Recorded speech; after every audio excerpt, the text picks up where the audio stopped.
आओ अब उड़ीसा के कोणार्क सूर्य मंदिर की ओर चले और वहां के सौंदर्यता के विषय में जानकारी साझा करें। भारत की प्राचीन सभ्यता और संस्कृति को समझने के लिए हमारे मंदिर केवल पूजा स्थलों तक सीमित नहीं है, बल्कि ये कला, स्थापत्य, विज्ञान और सामाजिक जीवन के अद्भुत दस्तावेज भी है। उड़ीसा, अब ओडिशा राज्य के पुरी जिले में स्थित कोणार्क सूर्य मंदिर इसका सर्वोत्तम उदाहरण है। 13वीं शताब्दी में निर्मित यह भव्य मंदिर सूर्य देव को समर्पित है और अपनी अनोखी वास्तुकला, शिल्पकला तथा वैज्ञानिक दृष्टि से सदियों से शोध का विषय रहा है। कोणार्क शब्द दो भागों से मिलकर बना है, कोण और अर्क। कोण का अर्थ है कोण या कोना और अर्क का अर्थ है सूर्य, अर्थात यह स्थान सूर्य देवता का कोना या आवास माना गया। यूनेस्को द्वारा विश्व धरोहर स्थल के रूप में मान्यता प्राप्त यह मंदिर न केवल धार्मिक दृष्टि से बल्कि भारतीय स्थापत्यकला की दृष्टि से भी अद्वितीय है। कोणार्क सूर्य मंदिर का निर्माण 13वीं शताब्दी में पूर्वी गंगा वंश के शासक राजा नरसिंहदेव प्रथम 1238 से 1264 ने करवाया। कहा जाता है कि इस मंदिर का निर्माण लगभग 12 वर्षों में पूरा हुआ। नरसिंहदेव प्रथम एक विजयी और महत्वाकांक्षी राजा थे, जिनके शासनकाल में ओडिशा कला और संस्कृति का केंद्र बन चुका था। मंदिर का निर्माण उस युग की आर्थिक समृद्धि और सांस्कृतिक उत्कर्ष का प्रत्यक्ष प्रमाण है। पुराणों में सूर्य देव को 7 घोड़ों के रथ पर सवार बताया गया है। इसी विचार को मूर्त रूप देते हुए कोणार्क सूर्य मंदिर को विशाल रथ के रूप में निर्मित किया गया। यह रथ 24 विशाल पत्थर के पहियों पर आधारित है, जिनके प्रत्येक पहिए का व्यास लगभग 12 फीट है। यह रथ 7 घोड़ों द्वारा खींचा जा रहा है, जो समय की गति और सौर ऊर्जा का प्रतीक है। कोणार्क सूर्य मंदिर की स्थापत्यकला कारीगरों की अद्भुत कल्पना और इंजीनियरिंग कौशल को प्रदर्शित करती है। यह मंदिर 3 मुख्य भागों से मिलकर बना था: विमान, मुख्य गर्भगृह, जगमोहन, सभा मंडप और नाट मंडप, नृत्य मंडप। समय के साथ मुख्य गर्भगृह, विमान का ऊपरी भाग ढह चुका है, लेकिन शेष संरचनाएं अब भी दर्शनीय हैं। मंदिर की सबसे बड़ी विशेषता इसके 24 पत्थर के विशाल पहिए है। प्रत्येक पहिए की नक्काशी समय मापने के यंत्र, सूर्य घड़ी, संदायल की तरह की गई है। पहियों की तीलियों, स्पोक्स पर सुबह और शाम की छाया को देखकर समय का सटीक अनुमान लगाया जा सकता था। ये पहिए केवल कला का नमूना नहीं बल्कि उस समय के खगोल विज्ञान के ज्ञान का प्रमाण भी है। रथ को खींचते हुए 7 पत्थर के घोड़े समय की 7 दिनों की गति, इंद्रधनुष के 7 रंगों और ऊर्जा के 7 स्रोतों का प्रतीक माने जाते हैं। इन घोड़ों की शिल्पकला इतनी जीवंत है कि लगता है मानो वे सचमुच गतिशील हों। मंदिर की दीवारों पर उत्कीर्ण मूर्तियां अद्भुत विविधता प्रस्तुत करती है। देव देवताओं की मूर्तियां, गंधर्व, अप्सराएं, नर्तकियां, पशु पक्षियों के चित्रण से लेकर दैनंदिन जीवन की झांकियां तक। यहाँ की मिथुन मूर्तियां कामशिल्प, खजुराहो की मूर्तियों की याद दिलाती है और मध्यकालीन भारतीय समाज की सौंदर्य दृष्टि को दर्शाती है। मंदिर का नृत्य मंडप ओडिशा की शास्त्रीय नृत्य शैली, ओडिसी नृत्य की ऐतिहासिक जड़ें बताता है। यहाँ की मूर्तियां उस समय के नृत्य मुद्राओं और वाद्य यंत्रों की जानकारी देती है। कोणार्क सूर्य मंदिर केवल कलात्मक ही नहीं, बल्कि तकनीकी चमत्कार भी है। पत्थरों को जोड़ने में उपयोग किए गए लोहे के बीम और मैग्नेटिक पत्थर, चुंबकीय पत्थर आज भी शोध का विषय है। माना जाता है कि मंदिर के शिखर पर विशाल चुंबक स्थापित था, जो पूरी संरचना को संतुलित रखता था और गर्भगृह में स्थित सूर्य प्रतिमा को हवा में लटकती प्रतीत कराता था। मंदिर की दिशा भी विशेष रूप से सूर्य की पहली किरणों को गर्भगृह तक पहुंचाने के लिए निर्धारित की गई थी। समुद्र के किनारे स्थित यह मंदिर उस समय नौवहन नेविगेशन के लिए एक महत्वपूर्ण पहचान बिंदु था। सूर्य देव की पूजा भारत में प्राचीन काल से चली आ रही है। कोणार्क सूर्य मंदिर इस परंपरा का एक उत्कृष्ट उदाहरण है। रथ सप्तमी और चंद्रभागा मेला यहाँ के प्रमुख उत्सव है, जब देश विदेश से हजारों श्रद्धालु सूर्य देव को अर्घ्य देने और दर्शन करने आते हैं। ओडिशा की संस्कृति में यह मंदिर नृत्य, संगीत और शिल्प का केंद्र रहा है। 20वीं शताब्दी से यहाँ कोणार्क नृत्य उत्सव आयोजित किया जाता है, जिसमें विश्व प्रसिद्ध नृतक और संगीतकार भाग लेते हैं। समय के साथ समुद्री हवाओं, मौसम और आक्रमणों ने मंदिर को नुकसान पहुंचाया। 16वीं शताब्दी तक मुख्य गर्भगृह का ऊपरी भाग ढह गया। 1903 में ब्रिटिश शासन ने मंदिर को संरक्षित करने के प्रयास शुरू किए। भारतीय पुरातत्व सर्वेक्षण ASI ने बाद में इसे यूनेस्को विश्व धरोहर स्थल घोषित करवाया 1984, जिससे इसका वैश्विक महत्व और बढ़ गया। आज मंदिर के शेष भागों का संरक्षण आधुनिक तकनीकों से किया जा रहा है। हर वर्ष दिसंबर माह में आयोजित होने वाला कोणार्क नृत्य उत्सव इस मंदिर की आत्मा को जीवित रखता है। ओडिसी, भरतनाट्यम, कथक जैसे शास्त्रीय नृत्यों के कलाकार यहां प्रस्तुति देते हैं। यह उत्सव भारतीय शास्त्रीय कला और मंदिर की ऐतिहासिक धरोहर को नई पीढ़ियों तक पहुंचाता है। स्थानीय किंवदंती के अनुसार इस मंदिर का निर्माण समुद्र के देवता और सूर्य देव की कृपा प्राप्त करने के लिए किया गया था। एक लोककथा के अनुसार शिल्पकारों को कठिन चुनौतियों का सामना करना पड़ा और अंतिम समय में एक 12 वर्षीय बालक ने शिखर पर अंतिम पत्थर स्थापित कर निर्माण को पूर्ण किया। यह कथा आज भी स्थानीय संस्कृति का हिस्सा है। कोणार्क सूर्य मंदिर ने भारतीय और वैश्विक स्थापत्य को गहरी प्रेरणा दी है।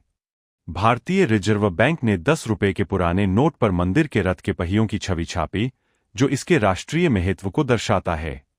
कई आधुनिक वास्तुकार और कलाकार इसकी मूर्तिकला से प्रेरणा लेते हैं। कोणार्क सूर्य मंदिर भारतीय संस्कृति की अद्भुत धरोहर है, जहां कला, धर्म, विज्ञान और स्थापत्य का अद्वितीय संगम देखने को मिलता है। यह केवल एक धार्मिक स्थल नहीं, बल्कि मानव बुद्धिमत्ता और कल्पनाशीलता का शाश्वत प्रतीक है। समुद्र के किनारे खड़ा यह मंदिर सदियों से सूर्य की प्रथम किरणों का स्वागत करता आया है और आने वाली पीढ़ियों के लिए यह सदा प्रेरणा स्रोत बना रहेगा। समुद्र की लहरों से घिरा, चंद्रभागा नदी के किनारे बसा वह इलाका मानो प्रकृति का अद्भुत उपहार था। सागर की अनवरत गूंज, दूर दूर तक फैले ताड़ और नारियल के वृक्ष और क्षितिज पर हर दिन उगता अग्निदीप्त सूर्य, इस भूमि को मानो स्वयं सूर्य देव ने अपना निवास चुन लिया था। यही वह समय था जब पूर्वी गंग वंश के महान शासक राजा नरसिंहदेव प्रथम ने एक असाधारण संकल्प लिया। एक ऐसा मंदिर जो न केवल सूर्य देव की भक्ति का प्रतीक बने, बल्कि उनके साम्राज्य की शक्ति और कला की महानता को भी अमर कर दे। उनका सपना था कि यह मंदिर दूर से देखने पर सूर्य के 7 घोड़ों वाले रथ जैसा प्रतीत हो। इसी स्वप्न ने जन्म दिया कोणार्क सूर्य मंदिर को, जो आगे चलकर विश्व का अनुपम स्थापत्य चमत्कार बना। राजा के आदेश पर देश देशांतर से मूर्तिकार, वास्तुकार और शिल्पकार बुलाए गए। सैकड़ों कारीगरों ने अपनी पूरी कला को झोंक दिया। विशाल ग्रेनाइट के पत्थर, जिन्हें समुद्र से कई कोस दूर के पहाड़ों से लाया गया था, एक एक करके रथ के पहियों, घोड़ों और नृत्य करती अप्सराओं के रूप में बदलने लगे। दिन रात की अथक मेहनत से मंदिर का हर हिस्सा आकार लेने लगा। मंदिर का सभा मंडप और उसकी दीवारों पर उकेरी गई अपूर्व मूर्तियां देखने वालों को मंत्रमुग्ध कर देतीं। राजा हर कुछ दिनों में निरीक्षण के लिए आता और कारीगरों को उत्साह देता। मगर एक कार्य ऐसा था जो सबके धैर्य की परीक्षा ले रहा था। मुख्य गर्भगृह का शिखर, वह विशाल गुंबद जिसे मंदिर की आत्मा माना जाता था। यह गुंबद कोई साधारण शिला नहीं थी। यह इतना विशाल और भारी था कि उसकी ऊंचाई तक पहुंचाने के लिए विशाल लकड़ी के ढांचों और असंख्य रस्सियों की आवश्यकता थी। दर्जनों हाथी और सैकड़ों मजदूर भी इसे सुरक्षित तरीके से ऊंचाई तक चढ़ाने में असमर्थ हो रहे थे। बार बार कोशिशें होती और हर बार निराशा हाथ लगती। कभी रस्सी टूट जाती, कभी ढांचा हिल जाता, तो कभी हवा का झोंका शिला को असंतुलित कर देता। राजा की भ्रिकुटियां तनी रहने लगीं। निर्माण में महीनों की देरी हो रही थी। शाही ज्योतिषियों ने चेतावनी दी, यदि शिखर पूर्ण हुआ तो सूर्य देव की कृपा अधूरी रह जाएगी, और यदि यह कार्य गलत ढंग से किया गया तो राज्य पर विपत्ति आएगी। यह चेतावनी कारीगरों पर और बोझ डाल रही थी। हर किसी के मन में चिंता का बादल गहराने लगा। उसी समय मंदिर से थोड़ी दूरी पर बसे मछुआरों के गांव में रहता था 12 वर्ष का बालक धर्मपद। उसके पिता उन्हीं शिल्पकारों में से थे जो मंदिर के निर्माण में जी जान से लगे थे। धर्मपद के लिए मंदिर का हर पत्थर एक जीवित प्राणी जैसा था। वह रोज अपने पिता के साथ मंदिर के पास आता और देखता कि कैसे शिल्पकार पत्थरों में जीवन भर रहे हैं। रथ के पहिए, अप्सराओं के नृत्य, सूर्य देव के रथ के 7 घोड़े, सब उसे मोह लेते। पर एक बात उसके कोमल हृदय को चुभती। पिता के चेहरे पर गहरी चिंता की रेखाएं। वह जानता था कि गुंबद को स्थापित करने में असफलता ने सबको निराश कर दिया है। कई बार उसने पिता से पूछा भी, बाबा, गुंबद कब लगेगा? सूर्य देव का रथ तो अधूरा लग रहा है। पिता बस इतना कहते, बेटा, यह देव कार्य है। जब समय आएगा तब पूरा होगा। एक रात पूर्णिमा का चांद समुद्र की लहरों पर चांदी की परत बिछा रहा था। पूरा गांव नींद में डूबा था, पर धर्मपद के मन में कुछ और ही हलचल थी। उसे लग रहा था कि जैसे स्वयं सूर्य देव उसे पुकार रहे हों। मेरा रथ अधूरा क्यों है धर्मपद? क्या तुम इसे पूर्ण नहीं करोगे? उसने धीरे से अपनी झोपड़ी का द्वार खोला। पिता गहरी नींद में थे। धर्मपद ने एक बार उनकी ओर देखा, फिर चुपचाप मंदिर की ओर कदम बढ़ा दिए। समुद्र की लहरें गूंज रही थीं, मानो उसकी हर धड़कन को छिपा रही हों। मंदिर के विशाल प्रांगण में चांदनी बिखरी थी। सारी रस्सियां, चरखियां और लकड़ी के ढांचे वही पड़े थे, मात्र किसी के साहस की प्रतीक्षा में। धर्मपद ने अपने नन्हे हाथों से रस्सियां थामी। उसकी हथेलियां कोमल थीं, पर हृदय दृढ़। उसने चरखी को घुमाना शुरू किया। पहले तो भारी शिला जरासी भी नहीं हिली। धर्मपद ने अपनी पूरी शक्ति झोंक दी। पसीने की बूंदें उसकी पेशानी से गिरने लगीं, पर उसकी आंखों में अडिग संकल्प चमक रहा था।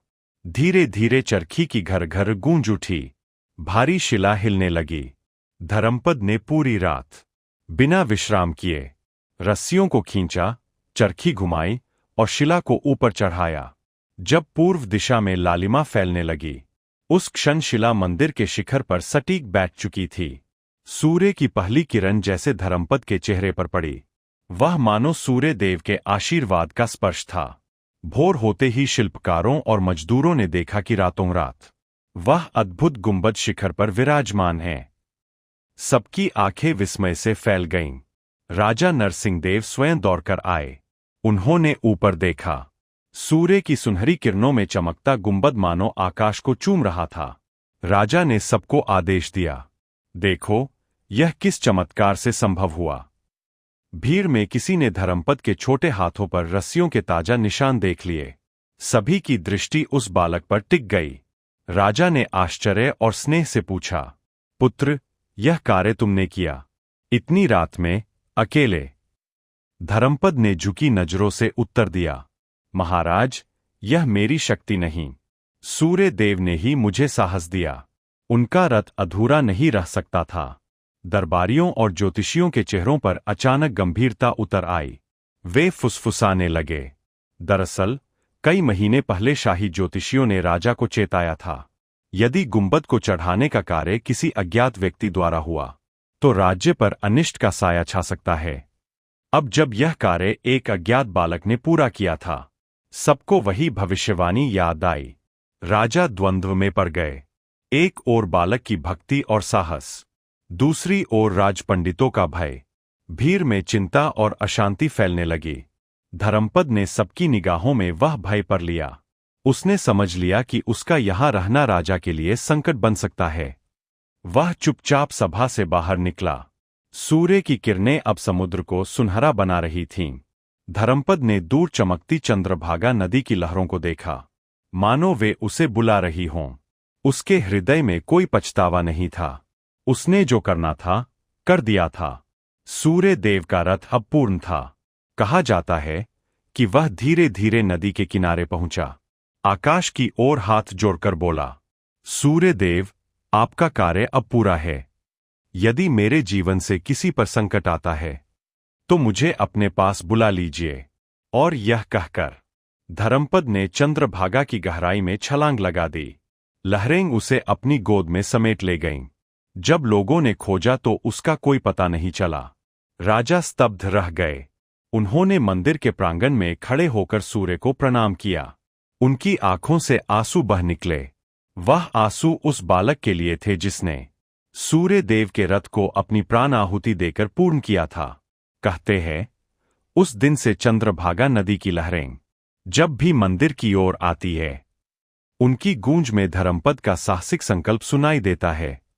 ओडिशा के लोग आज भी चंद्रभागा के तट पर धर्मपद की इस अद्भुत कहानी को गर्व और श्रद्धा से सुनाते हैं।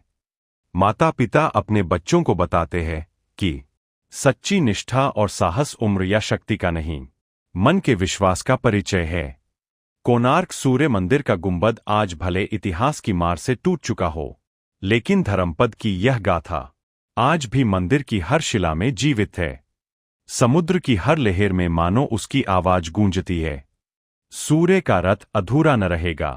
धर्मपद की यह कथा इतिहास नहीं, बल्कि लोक कथा है।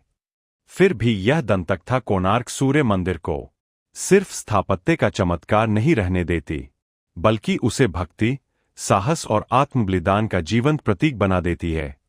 धर्मपद का नाम इस मंदिर की आत्मा बन चुका है, एक ऐसा नाम जो सूर्य की अनंत किरणों के साथ सदा अमर रहेगा।